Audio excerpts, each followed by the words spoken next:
La pollinisation est le transfert de pollen des étamines, organes de reproduction mâle, au pistil, organe de reproduction femelle d'une plante.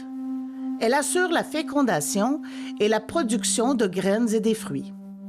La pollinisation se produit donc lorsque des pollinisateurs, comme les abeilles, prennent le pollen, collant et poudreux, situé à l'extrémité des étamines d'une fleur et le déposent sur le stigmate d'une autre fleur appelée pistil. L'équipe d'Aparté a voulu en savoir plus. Parlons de pollinisation. Comment elle prend vie à la ferme des Petites Écarts? La pollinisation, c'est sûr qu'elle est en grande partie faite par les abeilles ici, mais il y a beaucoup d'insectes indigènes et d'abeilles indigènes qui font une partie du travail également. Tout ce qui est pollinisation de petits fruits, de ce qu'on va manger en général, c'est à 85% fait par les abeilles, mais le dernier 15%, c'est fait soit par des petits insectes comme les guêpes, mais aussi par les abeilles indigènes.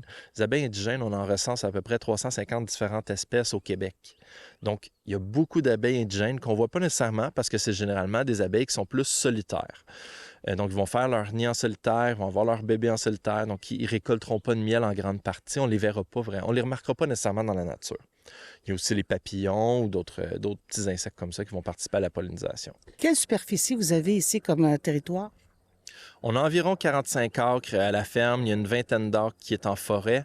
On a un 8 acres qui est en sarrasin, 4 acres en argousier, un 2 acres en maraîcher. Puis, il y a une partie à travers ça aussi qui est peut-être un 3 acres qui sert pour notre production de petits cochons au pâturage. La ferme ici a été achetée dans le but de faire la production d'argousier à la base. C'était le projet de retraite de mon père qui a vite réalisé que c'était pas une retraite dans quoi il s'engageait, mais bien dans un bon gros travail, là, parce que c'est ça l'agriculture. Hein? Puis en parallèle, moi, j'ai fait que ça serait intéressant de faire quelque chose sur la ferme, puis en cherchant un peu différents métiers ou plutôt différents projets qui pourraient être faits seulement pendant la période estivale, parce que moi, mon but, c'était de continuer à travailler, à étudier en informatique à l'origine. Je suis tombé sur l'apiculture. Puis, comme on dit, j'ai eu la piqûre, donc j'ai lâché l'informatique et je me suis lancé à 100% en apiculture.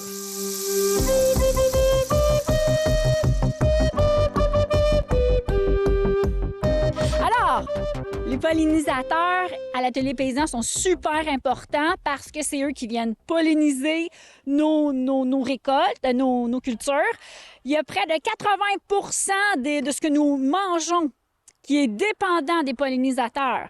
Donc, si on se dit, quand ça fait des bibites, que ça fait, il y a beaucoup de choses qu'on ne pourra plus consommer.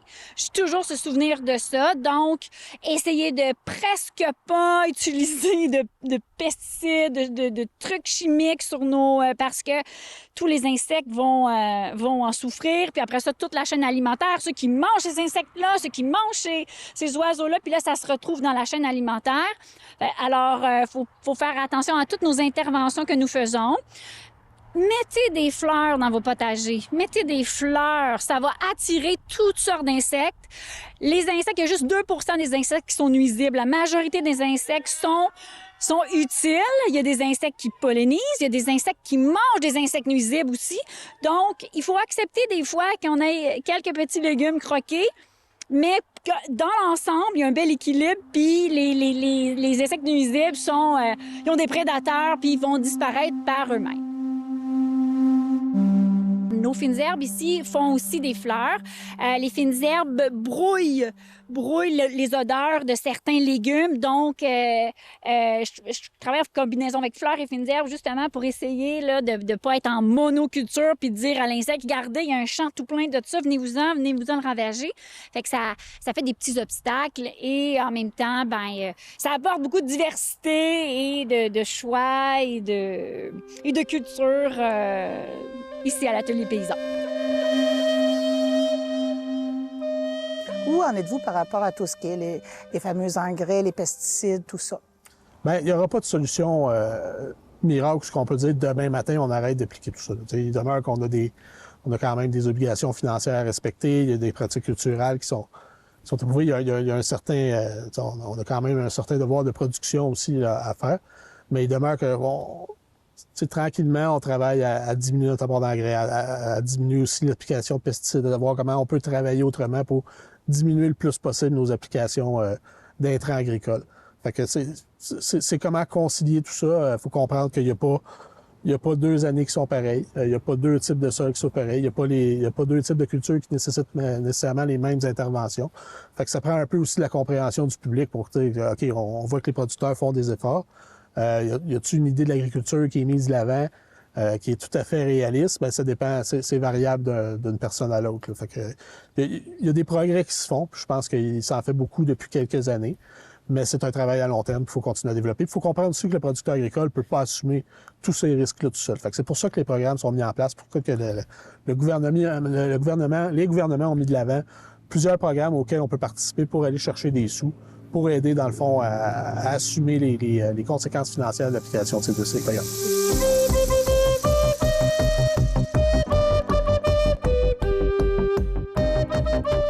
Les défis de l'apiculture et aussi, mettons, les beautés. Ah oui, c'est certain. Donc, travailler avec la nature, être dans la tranquillité du son des abeilles, ça fait partie des beautés que travailler en apiculture nous apporte. Mais aussi goûter le miel frais de la ruche, ça, c'est toujours un grand plaisir. Donc, on travaille avec du vivant en tout temps. Les choses qui sont un peu plus difficiles, bien, c'est certain que c'est gérer peut-être plus les maladies, les mortalités qu'on peut avoir. Parfois, l'environnement dans lequel on est obligé de mettre nos ruches qui nous pince un peu le cœur, mais bon, on y va avec. Comment va la production cette année? Cette année, c'est une très belle année, donc on n'a vraiment pas eu beaucoup de mortalité au printemps. On est en dessous de la moyenne provinciale, donc ça démarre toujours bien une saison. La production de miel est très bien partie, puis on récupère de nos pertes de l'année dernière, si je peux dire.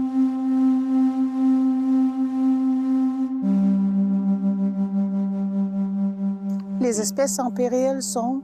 Bien, au niveau au niveau des insectes, je sais que notamment, il y a un type de bourdon, il y a des choses comme ça.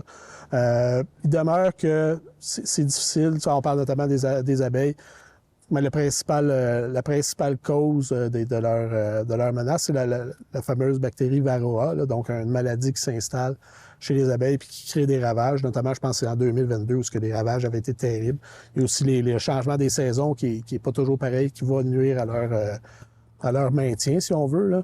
Mais il demeure que, bon, les gens sont conscientisés. On essaie de favoriser l'installation de ruches en bordure de prairies pour que nos pollinisateurs puissent aller polliniser plus à proximité. Fait qu'il y a beaucoup d'actions qui sont développées actuellement pour favoriser leur maintien.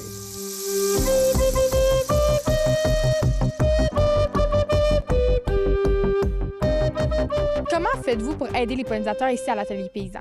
OK. En partant, il faut savoir que au Québec, au Canada, nous avons tous des insectes pollinisateurs indigènes. Ça veut dire ça qui sont habitués de polliniser nos fleurs indigènes, se promener dans notre environnement, sont capables de survivre à l'hiver, puis de revenir au printemps. Il y a aussi tout le volet des abeilles domestiques. OK? Donc, on se dit toujours, il faut faire attention aux abeilles, il faut préserver les abeilles, mais il ne faut jamais oublier que nous avons aussi des pollinisateurs chez nous. Et pour aider, soutenir ça, ben il faut bien sûr cultiver des plantes indigènes.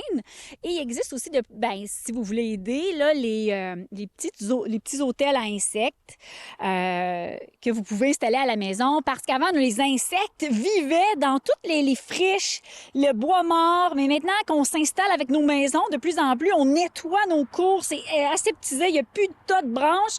Donc, parce qu'on veut ça propre.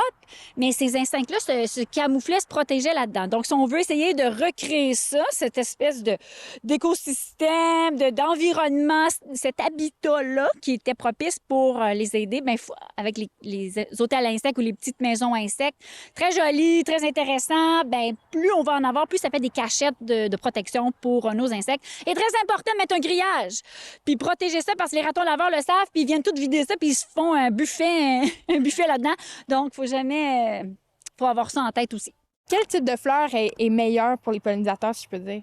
J'inviterais les gens à regarder. Il y a Il y a des sites où on voit une nomenclature de plantes qui sont riches en pollen et en nectar. Et c'est ça qu'il faut regarder. Le pollen, c'est la protéine qui va nourrir l'insecte et le nectar, c'est ce qui va lui donner l'énergie puis une source d'hydratation. Une des meilleures plantes que nous avons, c'est le pissenlit. Et c'est pour ça que le pissenlit, on demande aux gens, ne le taillez pas au mois de mai. On commence l'année avec une super fleur. Les courges aussi. Ce sont des plantes très intéressantes, les fleurs des courges au point de vue pollen-nectar. La gastache est super intéressante, mais là, j'ai pas la liste qui est spontanément, mais j'invite les gens à regarder pour cibler ces deux choses-là, le nectar et le pollen. Ensuite, il y a des fleurs ici qui sont intéressantes à avoir, notamment la tagette, le calendule. On utilise aussi l'alyssum, les cosmos, mais en général, mettre des fleurs, c'est une bonne tactique au potager.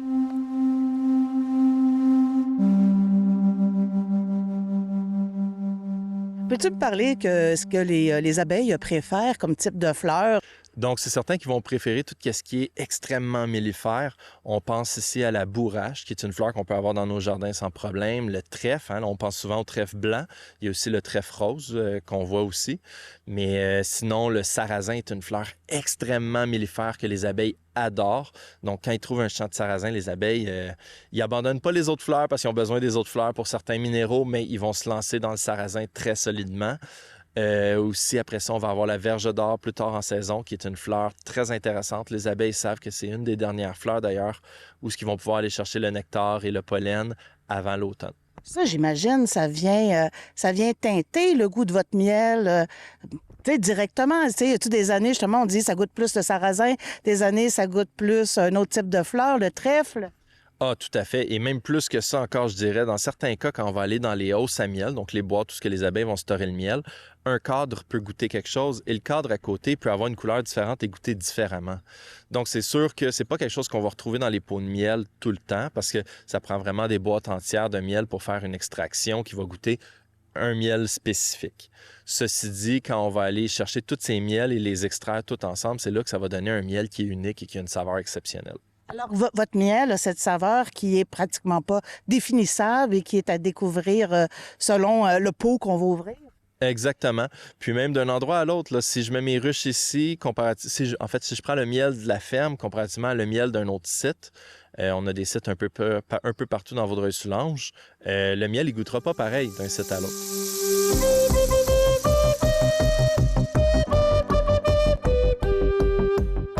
On parle des abeilles, mais quel autre type d'insectes est-ce qu'on peut retrouver? Bien, il y en a vraiment une panoplie. Il faut juste vraiment rester attentif et les regarder parce que je vais vous nommer, mettons, le cirfe.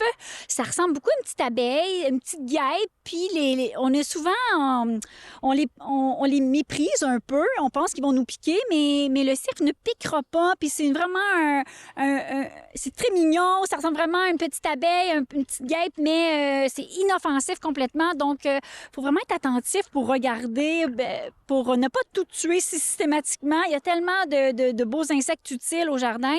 Acceptons-les, aménageons nos environnements pour mieux les accueillir et nos cultures, nos jardins vont mieux se porter.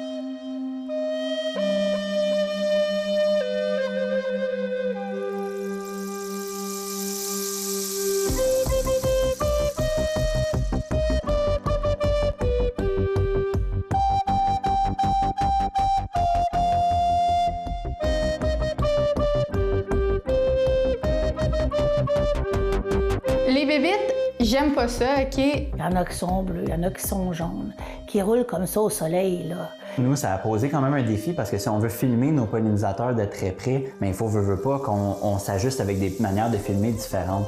Puis elle nous a fait connaître un insecte qui s'appelle un cirfe, qui sont no bruise parce que c'est des petits tapis qui piquent pas. Puis l'épisode des pollinisateurs, ça m'a vraiment fait comprendre que c'était important, puis qu'il fallait faire attention à ces petites bestioles-là quand même.